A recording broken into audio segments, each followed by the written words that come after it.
Good morning student. Online tutorial Hindi class lecture 24 में Hindi literature के class में स्टैंडर्ड 6 के बच्चों का स्वागत है। बच्चों, आपने प्रीवियस लेक्चर हिंदी लिटरेचर में अपनी पाठ्य पुस्तक हिंदी का चैप्टर 2 आम का पेड़ कहानी पढ़ रहे थे। इस कहानी में आपने पढ़ा था कि किस प्रकार आम का पेड़ अकेले रहना चाहता है। उसे अपनी शाखाओं पर चिड़ियों का चहचहाना, अन्य पक्षियों का बैठना, कोयल का कूकना, बच्चों को का अम्बिया तोड़ना अच्छा नहीं लगता। बच्चों, आज हम लेक्चर 24 में हिंदी लिटरेचर में इसी कहानी को पढ़ेंगे। बच्चों, आपने पढ़ा था कि कीड़े मकोड़े जब आम के पेड़ के तने पर रेंगते थे तो वह बहुत दुखी होता था। बच्चे भी पत्थर मारकर फल तोड़ते तो उसे अच्छा नहीं लगता। एक दिन आम का पेड़ निराशा में डूबा, बस सोचता ही जा रहा था। वह सोच रहा था कि कैसे सब मिलकर उसे जरा भी आराम नहीं करने देते और हमेशा तंग करते रहते हैं। वह जानता था कि उसका मन तो करता है कि इन्हें अपने पास भी न फटकने दे, पर वह कुछ कुछ कर भी नहीं सकता था। वह यह सब सोच ही रहा था कि तभी वृक्ष देवता उसके सामने प्रकट हुए और बोले, कहो आम के पेड़, तुम उदास क्यों हो? मैं तुम्हारा क्या हित करूं? बच्चों,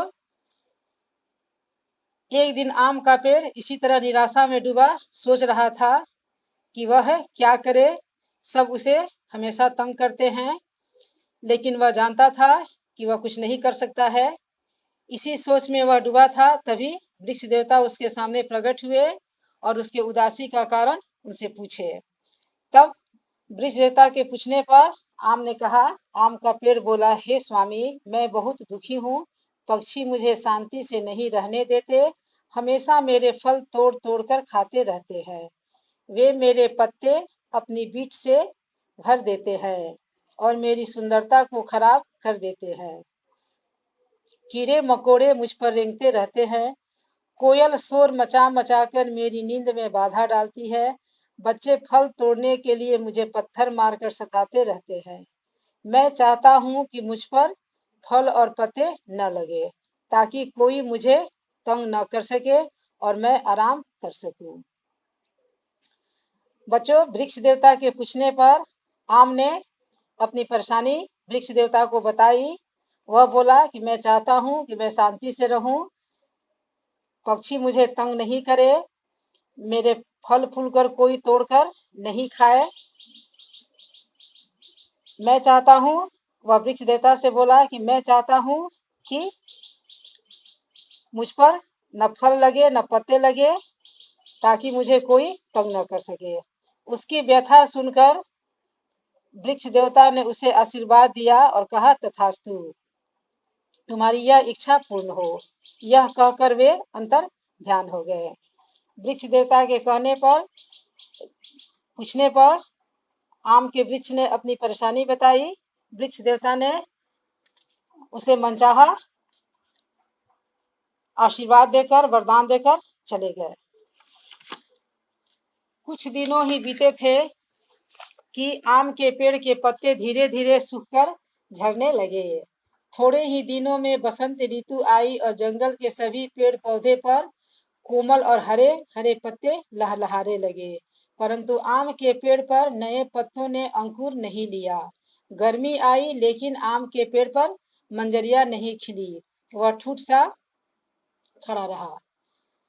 बच्चों, वृक्ष देवता आम के पेड़ को वरदान देकर चले गए कि ठीक है, तुम जैसा चाहते हो वैसा ही होगा। इस प्रकार कुछ दिन बीतने के बाद आम के पेड़ के पत्ते जो थे वह सब सूख कर झड़ने लगे, गिर गए। फिर बसंत ऋतु आई, लेकिन जंगल के सभी पेड़ पौधों पर कोमल और हरे हरे पत्ते निकले, परंतु वृक्ष देवता के आशीर्वाद से उस पेड़ पर, आम के पेड़ पर नए पत्तों ने अंकुर नहीं लिया, उस पर मंजरियां भी नहीं खिली, वह पेड़ ठूठ सा खड़ा रहा। पास खड़े दूसरे पेड़ों पर हरे हरे पत्तों के बीच छोटे छोटे फल मोतियों की तरह सज रहे थे। उन पेड़ों पर कोयल आती और दिन भर गीत गा गाकर दूसरे पक्षियों को आमंत्रित करती। उन पर पक्षियों के झुंड आकर बैठते और जी भर के फल खाते। इस प्रकार आम का पेड़ नई पत्तियों के नहीं निकलने से, मंजरियों के नहीं निकलने से वह ठूठ हो गया। उसके पास के दूसरे पेड़ जो थे उसमें हरे हरे पत्ते और छोटे छोटे फल मोतियों की तरह निकले सज रहे थे। उन पेड़ों पर, हरे भरे पेड़ों पर कोयल आती और गीत गाती तथा दूसरे पक्षियों को भी वह आमंत्रित करती। उस पेड़ पर पक्षियों के झुंड आकर बैठते और उस पर लगे फल को खाते। इस टहनी से उस टहनी पर फुदकते और फिर उन ढेर सारे पत्तों के बीच छिपकर आंख मिचोली खेलते। शाम होते ही वे अलविदा कहते और अगली सुबह फिर आने का वादा करते हुए उड़ जाते। कई पक्षी उन पेड़ों पर अपने घोंसले बनाते। पेड़ उन्हें आश्रय देकर धन्य होते। सभी परिंदे उनके मित्र थे। सारा माहौल खुशनुमा था।